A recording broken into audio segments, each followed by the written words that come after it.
السلام عليكم ورحمة الله وبركاته. بسم الله والحمد لله والصلاة والسلام على أشرف رسول الله وعلى آله وصحبه الفائزين بالله أما بعد.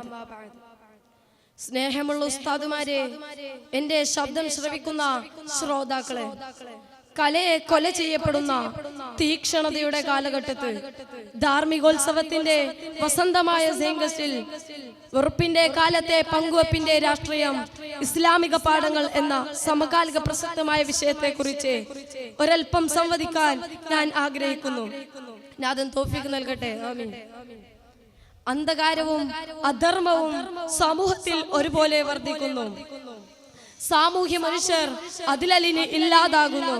വർത്തമാനകാലം ഇന്നിന്റെ രാഷ്ട്രീയ പേക്കുത്തുകൾ കണ്ട് അനന്തമായി സഞ്ചരിക്കുന്നു. നമുക്ക് നമ്മുടെ കാലത്തെ കുറിച്ച് പറയാൻ പരാതികൾ ഏറെയുണ്ട്. ചങ്കിടിപ്പേറ്റുന്ന അനുഭവങ്ങളുണ്ട്. വർഗീയത വിഷപുക കണക്കെ രാഷ്ട്രാന്തരീക്ഷത്തെ പൊതിയുന്നുണ്ട്. ആ വിഷപുകയിൽ ജനാധിപത്യ മനുഷ്യർ ശ്വാസം മുട്ടുന്നുണ്ട്.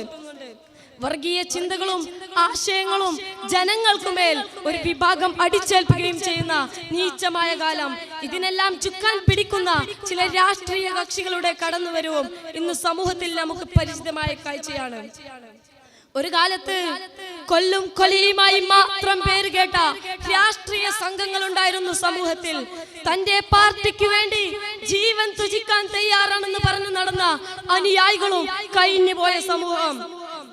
ഒരു സംഘം കൈയോങ്ങിയാൽ മറുസംഘം വാളോങ്ങുന്ന കാലവും, ഒരു പാർട്ടി വെട്ടിയാൽ മറുസംഘം ജീവൻ കളിയുന്ന ഒരു അധാർമികതയുടെ കാലവും കഴിഞ്ഞു പോയിട്ടുണ്ട് സമൂഹത്തിൽ.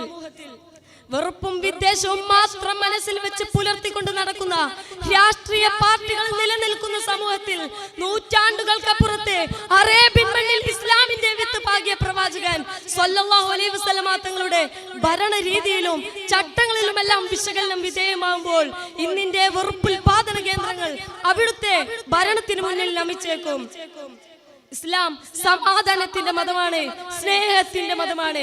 ഇസ്ലാമിക പരിപ്രേക്ഷ്യത്തിൽ സമൂഹത്തിന് വലിയ പ്രാധാന്യമുണ്ട്. സമൂഹത്തിന് നേതൃത്വം ആവശ്യമാണ്. നേതാവും അനുയായികളുമായുള്ള നല്ല ബന്ധമാണ് കെട്ടുറപ്പുള്ള സമൂഹത്തിന്റെ മുഖമുദ്ര. നബി സല്ലല്ലാഹു അലൈഹി വസല്ലമ തന്റെ ജീവിതകാലത്തെ നേതാവ് എങ്ങനെയാവണമെന്ന് പഠിപ്പിച്ചു തന്നു. നേതാവിന്റെ കീഴിൽ പ്രവർത്തിക്കേണ്ടത് എങ്ങനെയെന്നും കാണിച്ചു തന്നു. സമൂഹത്തിന്റെ വിപുലവും ഉന്നതവുമായ രൂപമാണ് രാഷ്ട്രം എന്ന് പറയാം. രാഷ്ട്രമാവുമ്പോൾ ഭരണാധികാരിയും ഭരണീയരുമാണ് ഉണ്ടാവുക. ആ മാതൃകയും നബി സല്ലല്ലാഹു അലൈഹി വസല്ലമ തന്റെ ജീവിതത്തിലൂടെ കാണിച്ചു തന്നു. ഈ അർത്ഥത്തിൽ രാഷ്ട്രീയത്തിന്റെ മൗലിക തത്വങ്ങൾ പ്രവാചക ചര്യയിലുണ്ട്. ഇവിടെയാണ് വെറുപ്പിന്റെ കാലത്തെ പങ്കുവെപ്പിന്റെ രാഷ്ട്രീയത്തിൽ ഇസ്ലാം സാന്നിധ്യം പൂർണ്ണമാകുന്നത്. മനുഷ്യരുടെ സാമൂഹിക ജീവിതം ഒരു പ്രഭാതത്തിൽ ഒരേ നിലവാരം ആർജിച്ചതല്ല, ഘട്ടഘട്ടമായി മെച്ചപ്പെട്ടതാണ്. അതിനിടയിലും പ്രശ്നങ്ങൾ വന്നുകൊണ്ടിരുന്നു. ഭരണകൂടവും പൗരസമൂഹവും രാഷ്ട്രീയക്കാരും ഒരുമിച്ച് നിന്നാണ് അതിനെ മറികടന്നത്. രാഷ്ട്രീയ പ്രശ്നങ്ങൾ പരിഹരിക്കൽ ഭരണകൂടമാണ്. എന്നാൽ പ്രശ്നം ഭരണകൂടത്തിനടുത്ത് സംഭവിച്ചാൽ പുറത്തു നിന്നുകൊണ്ട് സാധ്യമാവുന്ന രാഷ്ട്രീയ പ്രതിവിധികൾ ഉണ്ടാകും.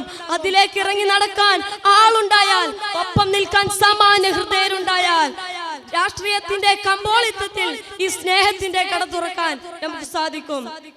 പ്രശ്നങ്ങളല്ല, പരിഹാരങ്ങൾ തുടങ്ങിയാണ് ഇത്തരം രാഷ്ട്രീയ പങ്കാളിത്തത്തിൽ ഇക്കാലത്തും ഇസ്ലാം വ്യക്തമാകുന്നത്.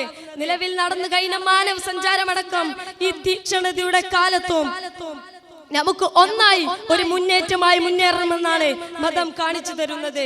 മനുഷ്യ ഐക്യം എന്ന ആശയം കെടാ വെളിച്ചമായി ഇനിയും സമൂഹത്തെ വഴി നടത്തിക്കൊണ്ടിരിക്കും എന്ന് കൂടെ ഉൾക്കൊള്ളിച്ച് ശുഭം. വആഖിറു ദഅവാനാ അനിൽ ഹംദുലില്ലാഹി റബ്ബിൽ ആലമീൻ. അസ്സലാമു അലൈക്കും വറഹ്മത്തുള്ളാഹി വബറകാതുഹു.